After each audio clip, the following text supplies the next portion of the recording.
નમસ્કાર. નિર્માણ ન્યૂઝની વિશેષ રજૂઆત ટુ ધ પોઈન્ટ કાર્યક્રમ સાથે હું છું યજ્ઞ ત્રિવેદી. દર્શક મિત્રો, આજે ટુ ધ પોઈન્ટ કાર્યક્રમમાં ચર્ચા કરવા જઈ રહ્યા છીએ 26મી જાન્યુઆરી 1950ના રોજ જે ભારતનું બંધારણ અમલમાં આવ્યું હતું તેને લઈને. દર્શક મિત્રો, આપણે જ્યારે 26મી જાન્યુઆરીની વાત કરતા હોઈએ ત્યારે પ્રજાસત્તાક પર્વ, પ્રજાને સત્તા આપતું એક જે પર્વ છે, જેમાં દરેક નાગરિકની હક અને ફરજ શું છે, ધ ફ્રીડમ ઓફ સ્પીચ જે દરેક લોકો કહેતા હોય છે કે ના અત્યારે અમને ફ્રીડમ ઓફ સ્પીચ છે, અમારા લોકોને જે કોઈ પણ અત્યારે કાર્ય કરવું અમે બોલી પણ શકીએ છીએ, અમે કહી પણ શકીએ છીએ, અમે કાર્ય પણ કરી શકીએ છીએ. પણ તેની સાથે જ્યારે આપણે પ્રજાસત્તાક પર્વની વાત કરતા હોઈએ અને જ્યારે સમાજને ઘડવામાં બંધારણના મહત્ત્વ વિશે જાગૃતિ હોવી પણ એટલી જ જરૂરી જોવા મળતી હોય છે. આપણે દરેક લોકો એમ કહીએ છીએ કે ના ભાઈ, સોશિયલ મીડિયામાં અત્યારે કઈ વસ્તુ અત્યારે ફેમસ છે અને તેની સાથે બહારની દુનિયામાં અત્યારે શું વસ્તુ ફેમસ છે આપણે તેને જાણતા આવીએ છીએ. પણ આપણે જે દેશમાં રહીએ છીએ એ દેશનું બંધારણ શું છે, એ દેશમાં જ્યારે એક વ્યક્તિ જન્મે છે ત્યારે તેને હક કયા છે, તેને ફરજો કઈ છે, તે જાણવાનો એક પ્રયત્ન પણ કરવો બહુ જરૂરી છે. તેની સાથે હું બંધારણની વાત કરું તો બંધારણ ટોટલ 25 ભાગમાં છે. 12 જેટલી અનુસૂચિ છે, 448 જેટલા અનુચ્છેદોનો પણ તેમાં સમાવેશ પણ થતો હોય છે અને દુનિયાનું સૌથી લાંબુ અને સૌથી મોટું લેખિત ભારતીય બંધારણ છે.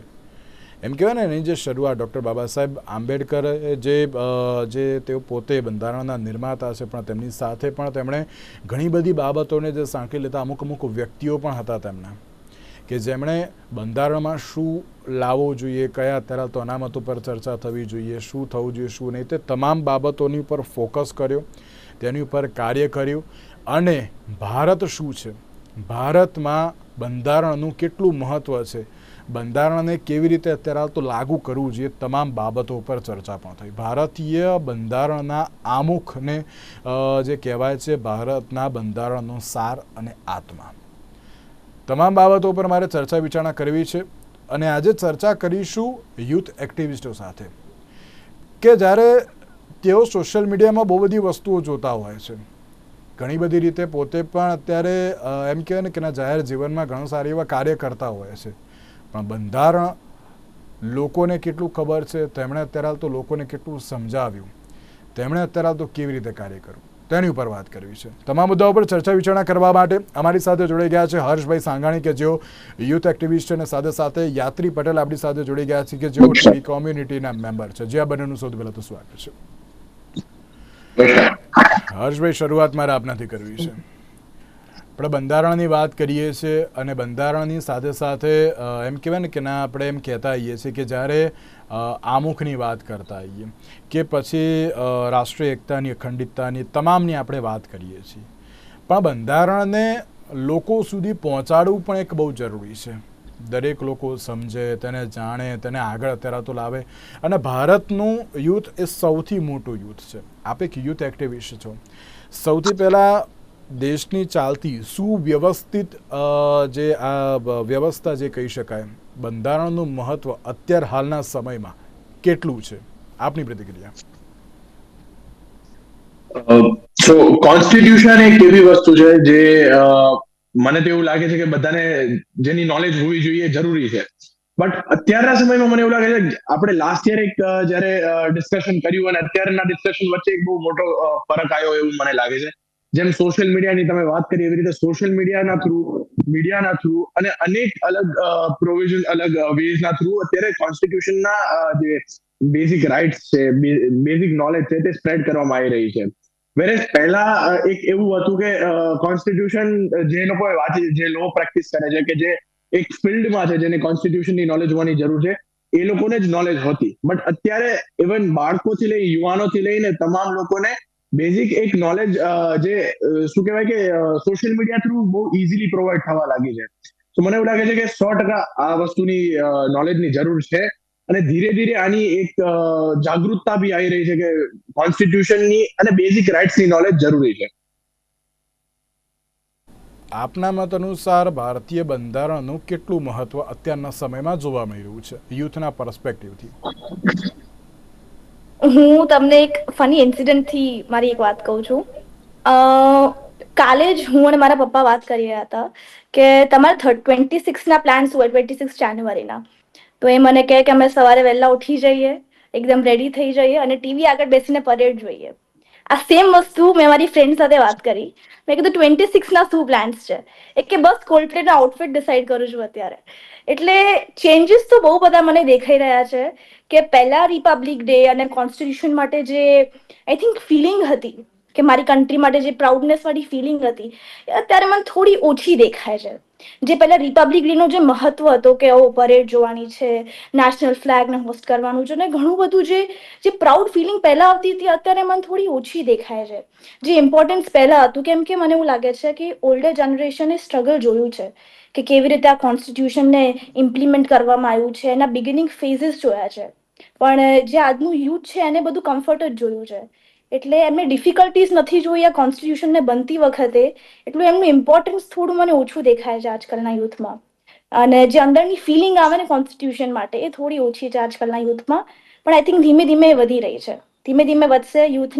યુથ એક્ટિવિસ્ટ હર્ષ સંઘવીભાઈ અને આવી રીતે આપણે બધા જે મળીને આવી ડિસ્કશન કરીશું તો મે બી યુથમાં ઇમ્પ્રુવમેન્ટ આવે. લાગે છે કે ના ડિસ્કશન અને તેની સાથે અન્ય કોઈ પણ બાબતની હું વાત કરું તો તેનાથી ક્યાંક હજુ પણ લોકોને જાગૃતતા આવશે તેમ લાગે છે તમને, યાત્રી? માણસો આશા કરી શકે છે. આપણી આશા છે, આપણે અગર ફૂલ એફર્ટ મારીએ તો મે બી થઈ શકે છે. અને મારા હિસાબે લોકો કોન્સ્ટિટ્યુશનને એક લીગલ ડોક્યુમેન્ટ જેવી રીતે દેખે છે. એમના માટે એક ફિલિંગ નથી કોન્સ્ટિટ્યુશન કે ઓ મારી કન્ટ્રી છે, મને આ રાઇટ્સ મળ્યા છે, મારી આ ડ્યુટીઝ છે. અને મે બી એ આપણે એજ્યુકેશન સિસ્ટમમાં બી ક્યાંક ફોલ્ટ છે. કેમ કે મને યાદ છે હું 7th 8th ગ્રેડમાં મેં સિવિક્સ ભણ્યું હતું. એના પછી હું અત્યારે કોમર્સ લઉં છું. તો આઈ ડોન્ટ થિંક મને કંઈ યાદ હશે એ બધા ટાઈમનું. એટલે આઈ થિંક આને આપણે ક્લાસરૂમની બહાર લાવવા વાળો કોન્સેપ્ટ છે. આપણે ઘરે બી નોર્મલી કોઈ નોર્મલ વાત ચાલતી હોય તો constitution is never the topic આપણે જે ડિસ્કસ કરીએ કદી બી.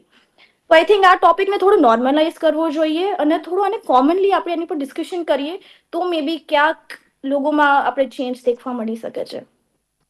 એક વાત એ પણ કે જ્યારે આપણે હક અને ફરજની વાત કરતા હોઈએ છીએ, લોકોને પોતાના હક અને ફરજો તો ખબર છે, હું એમાં ના નહીં પાડું. અત્યારે તમે તો યુથ એક્ટિવિસ્ટ છો, તમે પણ ઘણી બધી અત્યાર સુધી દરેક લોકોને મળ્યા હશો, તમે ચર્ચા કરી છે. હું પણ ઘણા બધા યુથ એક્ટિવિસ્ટની સાથે મેં પણ ચર્ચા કરી છે. આપણે એમ કહીએ ને કે ભાઈ આ તમે આવું ના બોલશો, આવું ના કરશો, ભાઈ આ કેમ ના બોલીએ? અમારો હક છે, અમારી ફરજ છે.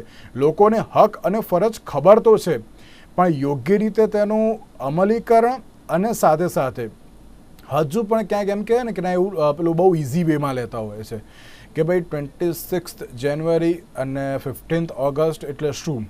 તો કે માત્ર એક સારી એવી લીવ મળે કે જેમાં શાંતિથી ઘરે સુવા મળે એવું ક્યાંક વિચારતા હોય છે. પણ અત્યારનું યુથ, હું એક બાબત તો હું એક્સેપ્ટ કરવા માગીશ અને હું કહેવા પણ માગીશ તમામ દર્શકોને કે હર્ષભાઈ તમે પણ જોયું છે, યાત્રી આપે પણ જોયું હશે કે જે લોકો અત્યારે હાલ એટલે જે યુથ છે એ રીલ્સ 26 જાન્યુઆરી અને 15 ઓગસ્ટ ઉપર બનાવી રહ્યા છે કે ભાઈ આ બંધારણ શું છે એ અત્યારે હાલ તમને ખબર પડે, એનું કાર્ય કેવી રીતે છે ખબર પડે. તો એમ લાગે છે કે ના અત્યારે સોશિયલ મીડિયા થકી પણ આપણે એક ક્યાંક નવો કોન્સેપ્ટની સાથે દરેક લોકોને જાગૃતતા અત્યારે સ્પ્રેડ કરવામાં હેલ્પ કરી શકીશું. તે 100% એક એડવોકેસીની જે વાત આવે છે કે જે કોન્સ્ટિટ્યુશન માટેની નોલેજ સ્પ્રેડ કરવાની વાત આવે છે તે સોશિયલ મીડિયા થ્રુ થઈ શકે છે. બટ જેમ વાત કરી કે બેઝિક એડ્યુકેશનમાં મને હજી યાદ છે કે સિવિક્સ જ્યારે હું બી ભણતો ત્યારે મારા ફર્સ્ટ પેજમાં ખાલી પ્રિએમ્બલ હતું, મને યાદ છે એનસીઆરટી ની બુકમાં. એની સિવાય અમને કોન્સ્ટિટ્યુશનની કાંઈ શીખવાડવામાં ના આવતું, ના એની એડ્યુકેટ કરવામાં આવતા. વેરેઝ મેં જોયું છે કે બહુ બધા ઇન્ટરનેશનલ જે સ્કૂલ છે, જે અલગ અલગ બીજા કન્ટ્રીઝની છે, કે તમને બેઝિક રાઇટ્સ વિશે નોલેજ આપવામાં આવે છે, તમને એડ્યુકેટ કરવામાં આવે છે કે તમને શું રાઇટ્સ છે, તમને કોન્સ્ટિટ્યુશનનું લાઈક એક્ઝામ્પલ બંધારણનું શું મહત્વ છે એ તમને શીખવાડવામાં આવે છે. તો મને એવું લાગે છે કે ક્યાંક બાળપણથી જ જો ઘડતરમાં આપણે કોન્સ્ટિટ્યુશનની બેઝિક રાઇટ્સ, ડ્યુટીઝ અને નોલેજ આપણે સ્પ્રેડ કરવા માંડીએ તો જ્યારે સ્કૂલમાંથી પાસ આઉટ થશે ને છોકરો કે કોલેજમાં આવશે ત્યાં સુધી એને બેઝિક એની નોલેજ હશે કે મારી રાઇટ્સ શું છે, right freedom of speech, freedom of like religion, ને આ બધી વસ્તુ એમને નોલેજ રહેશે. સો મને એવું લાગે છે કે ક્યાંક ને ક્યાંક એડ્યુકેશનમાં આપણે આને વળી લઈએ જોડે જોડે તો બેટર રહેશે. જેમ તમે કીધું એવી રીતે સોશિયલ મીડિયા થ્રુ તો અત્યારે એડવોકેસી અને નોલેજ સ્પ્રેડ થવા માંડ્યું છે. લાસ્ટ યર થી લઈને જે પ્રમાણે મેં વાત કરી પહેલા બી કે એક બહુ મોટો બદલાવ આવ્યો છે. બહુ બધા કન્ટેન્ટ ક્રિએટર્સ આવ્યા છે જે સ્પેસિફિકલી ખાલી ને ખાલી કોન્સ્ટિટ્યુશન વિશે જ વાત કરે છે. ઇવન હું કહેવા માંગીશ કે એઆઈ બોટ્સ જે આવી રહ્યા છે કે જે તમને તમે જયારે પૂછો કે પર્ટિક્યુલરલી તમને લોસ સજેસ્ટ કરે, તમને રેગ્યુલેશન, રાઇટ્સ એ બધું શીખવાડી શકે છે, એવા બહુ બધા એઆઈ બોટ્સ બી આવી રહ્યા છે. મને એક્ઝેક્ટલી નામ તો નથી યાદ, બટ 2-3 તો મને યાદ છે કે મેં સોશિયલ મીડિયા માધ્યમથી જ જોયા હતા. સો આવી રીતે અલગ અલગ પ્રકારથી નોલેજ સ્પ્રેડ કરવાનો તો પ્રયાસ ચાલુ જ છે. બટ જે રીતે મેં કીધું કે બેઝિક જો બાળકને પહેલેથી નોલેજ આપવામાં આવશે તો જ્યારે એના ઘડતરમાં, એના એડ્યુકેશનમાં જો આ વણાઈ ગયું હશે જોડે જોડે, તો એ બહુ બેટર ઇફેક્ટ કરશે. યાત્રી, આપ પણ શું કહેશો? સોશિયલ મીડિયા તકે શું એ જ પ્રમાણેનો પ્રચાર અને પ્રસાર થઈ શકે ખરી? સોશિયલ મીડિયા તો આઈ થિંક બહુ એક ગ્રેટ પ્લેટફોર્મ છે આ બધું એડવોકેટ કરવા માટે. અને આઈ થિંક સોશિયલ મીડિયાના જ કારણે મે બી લોકોને ઇન્ફોર્મેશન મળતી રહે છે. ઇન્ફોર્મેશનનો આજકાલના જમાનામાં એટલો બધો ઉભરાવો છે કે ઘણીવાર આપણે ઇમ્પોર્ટન્ટ બધી ઇન્ફોર્મેશન સાથે જ આપતી હોય છે. એટલે અગર રિપબ્લિક ડે ઉપર બી ઇન્ફોર્મેશન આવે છે તો એક જ રીલ છે, હું સ્વાઇપ કરીને પાછી ભૂલીશ કાં તો યાદ રહેશે, તો એટલું ઇમ્પોર્ટન્સ નહીં રહે. મારા હિસાબે નોલેજ એટલું મેટર નથી કરતું. ઇફ યુ ડોન્ટ નો એટલું મેટર નથી કરતું, પણ જે ફિલિંગ હોવી જોઈએ અંદરથી એ ક્યાંક થોડી ખપાય છે મારા ખ્યાલથી. અને આપણું કોન્સ્ટિટ્યુશન 1950માં બન્યું હતું, એટલે મારા ખ્યાલથી આજના યુથના પર્સપેક્ટિવ અને કોન્સ્ટિટ્યુશન જે આપણે ડોક્ટર BR આંબેડકરે હેલ્પ કરી હતી અને બધું કર્યું હતું, એના થોડા પર્સપેક્ટિવ મે બી થોડા આજકાલમાં ચેન્જીસ છે. એટલે થોડા યુથને ગવર્મેન્ટમાં બી આવવાની જરૂર છે. એમના પર્સપેક્ટિવ અગર એરિયા લાવશે તો નવા લોઝ, નયા રાઇટ્સ અને બધું આવશે જે એમના માટે બનેલું છે. તો એમનો વધારે પછી એમાં ઇન્ટરેસ્ટ અને રુચિ આવશે વસ્તુ કરવા માટે. બિલકુલ સાચી વાત છે. આપણે જ્યારે યુથને જ્યારે ગવર્મેન્ટની વાત કરીએ છીએ હર્ષભાઈ, આપણે તો અત્યાર સુધી એની ઉપર ઘણી બધી ડિબેટ્સ કરી છે મેં, કે જો યુથ અત્યારે ગવર્મેન્ટમાં આવે, ગવર્મેન્ટમાં નહીં પણ ચલો કોઈ પણ આપણે પક્ષ છે એ લોકોની પણ જે અમુક પેનલ્સ હોય છે એ બધામાં આવે ને, તો જે વિચારવાની જે બાબત છે કે પછી કંઈક નવું કરવાની બાબત છે તેમાં ચોક્કસથી બદલાવ એક આવી શકે છે, તેવું તો જોવા મળી રહ્યું છે. પણ એક સવાલ આમાં એ પણ થાય, જો બંધારણની સમજ નથી તો હર્ષભાઈ જવાબદાર કોણ? શિક્ષણ, સમાજ કે પછી સરકાર? હું ગણીશ કે ત્રણેય જવાબદાર છે.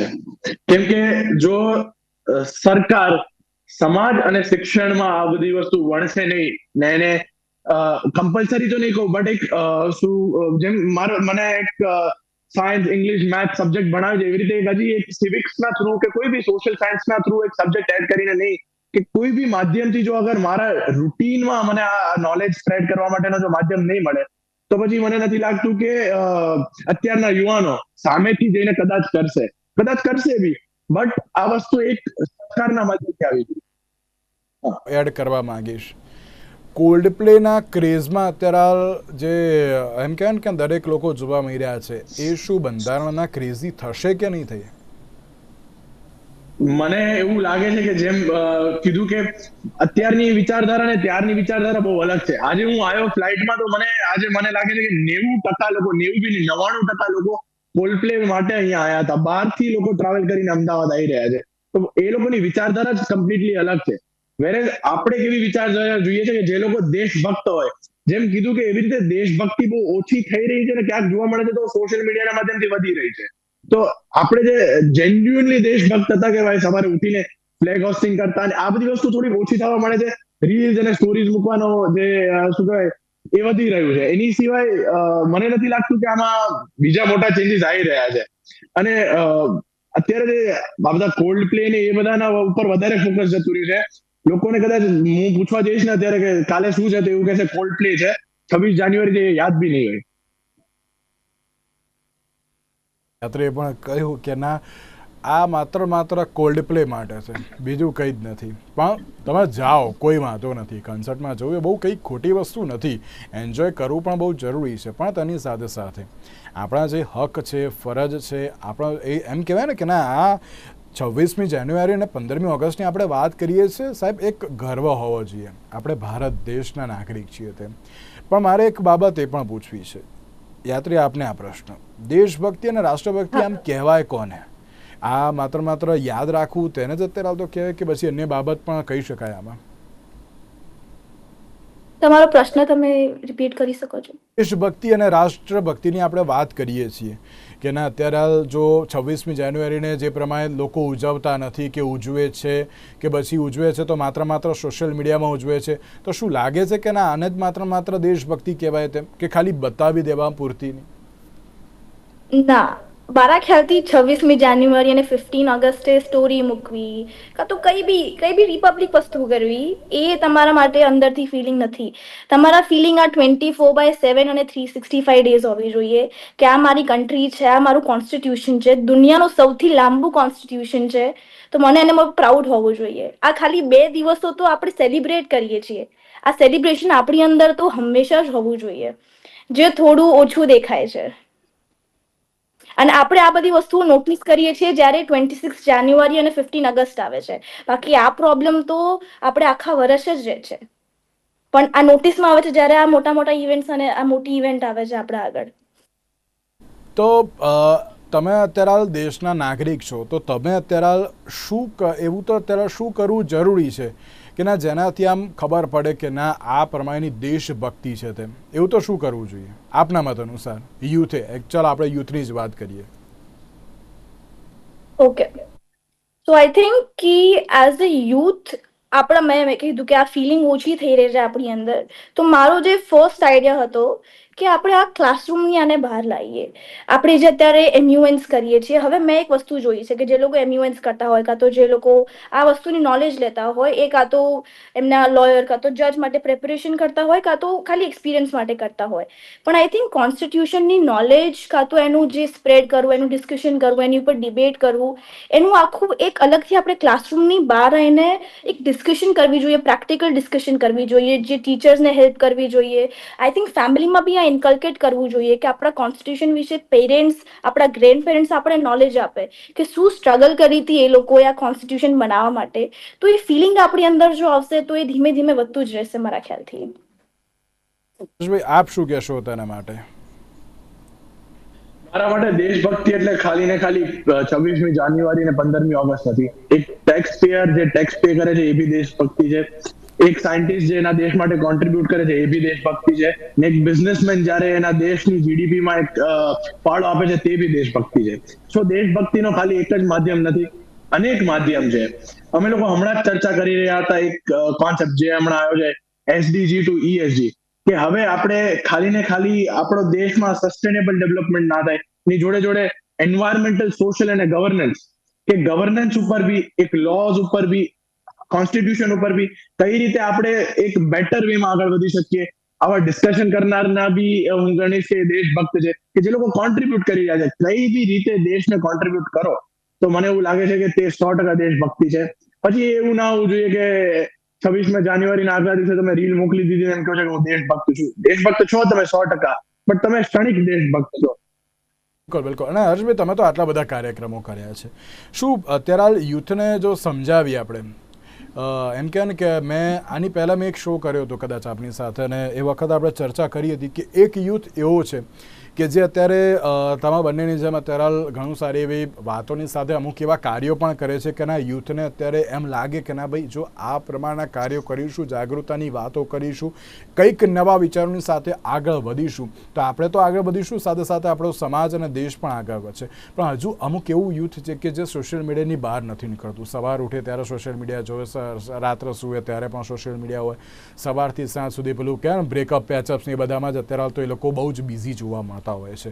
પણ આ તમામની વચ્ચે તેમને અત્યારે જો તમે પણ બહાર લાવવાનો એક પ્રયત્ન કર્યો હતો, તો એ વખતે એ લોકોના દ્વારા શું પેલું કે પ્રતિક્રિયા હતી, અને તેની સાથે તેમને બહાર લાવ્યા તો તેમણે એ વખતે કેવું ફીલ આવ્યું કે ના ભાઈ જો આવું પણ કરવું અત્યારે બહુ જરૂરી છે, કારણ કે આપણું બંધારણ એ આપણું પોતાનું સ્વાભિમાન છે. મને એવું લાગે છે કે આજે મેં પહેલ ઉપાડી હતી એ બહુ કઠિન હતી, બહુ ટફ હતી, અને હું પોતે સ્વીકારીશ કે એ મારા જે લોકો આમાં ફૂલ સોશિયલ મીડિયા તરફ ઇન્ક્લાઇન્ડ હતા એને બહાર નીકાળવા માટે ખૂબ જ અઘરું હતું, ને એમાંથી હું બહુ ઓછા લોકોને બહાર બી નીકાળી શક્યો હતો. અને એક સ્ટીરિયોટિપિકલ મેન્ટાલિટી થઈ ગઈ છે કે હવે આપણે સોશિયલ મીડિયામાં એક્ટિવ ના રહીએ, વધારે એ તરફ લાઈક જેનઝી અને વેસ્ટર્નાઇઝ કલ્ચરમાં ના રહીએ તો લોકોને ફોમો એટલે કે ફિયર ઓફ મિસિંગ આઉટ થઈ રહ્યો છે.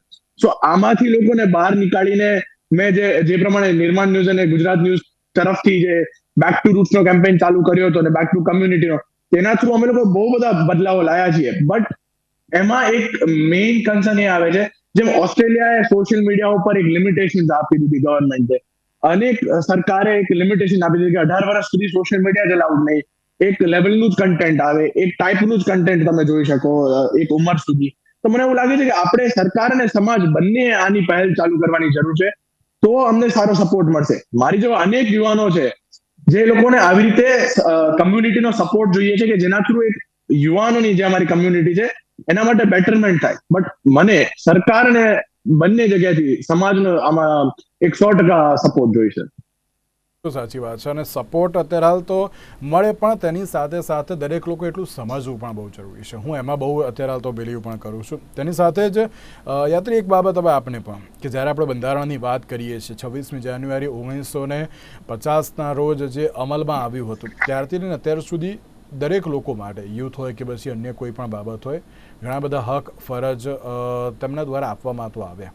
પણ તમે એક મહિલા પણ છો, તો અત્યાર સુધીની જ્યારે વાત કરીએ તો મહિલાને એમ કહેવાય કે આરક્ષણ પણ અત્યારે આપવામાં આવ્યું, તેની સાથે હક અને ફરજો પણ ઘણા બધા આપવામાં આવ્યા, મહિલા સશક્તિકરણની પણ અત્યારે હાલ વાતો થઈ. તો અત્યારના સમયમાં મહિલાઓની કેટલી સ્થિતિ બદલાઈ છે?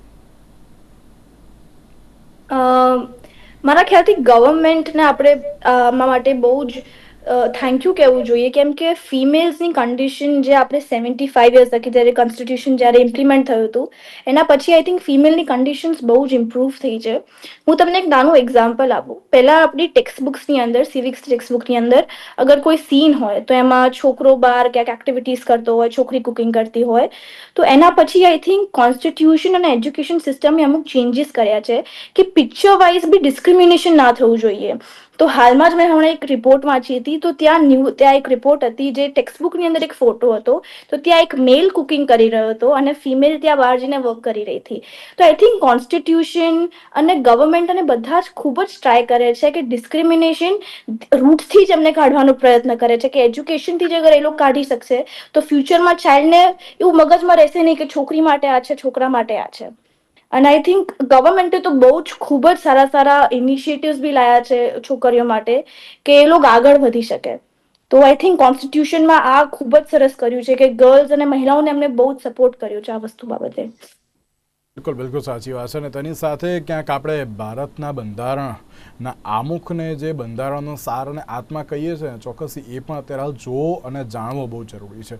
હું આપ સૌ યુથને અત્યારે હાલ જે પણ મને જોઈ રહ્યા છે, હું દરેક લોકોને એક બાબત કહીશ, તમે રોજ સવારે ઉઠીને સોશિયલ મીડિયા તમે પેલું કહે ને કે ત્યાં પેલું સ્ક્રોલિંગ કરો, કોઈ વાંધો નહીં, પણ જ્યારે આપણે આપણા ભારત દેશની વાત કરતા હોઈએ ત્યારે આપણા ભારત દેશનું બંધારણ શું છે, હક અને ફરજ શું છે, કયા પ્રકારના અત્યારે આર્ટિકલ્સ છે, તેનો કેવી રીતે ઉપયોગ, તે પણ એકવાર જાણવું બહુ જરૂરી છે. હું સમજી શકું છું કે રોજ નેટફ્લિક્સ ઉપર સિરીઝ જોવાની વાત હોય ને તેમાં અત્યારે આ બધી વાતો અત્યારે એડ કરવી, ઇટ્સ ટુ ટફ, પણ એકવાર સમજવી, જાણવી એ બહુ જરૂરી જોવા મળતી હોય છે. અને તેની સાથે જ હર્ષભાઈ, એક લાસ્ટ એન્ડ ફાઇનલ મેસેજ આપના તરફથી તમામ યુથને અને ત્યારબાદ યાત્રી. તો ફરી એકવાર એ જ કહીશ કે યુવાનોએ એક જગ્યાએ ફોકસ કરવાની જરૂર છે, તે છે રાષ્ટ્રભક્તિ ઉપર.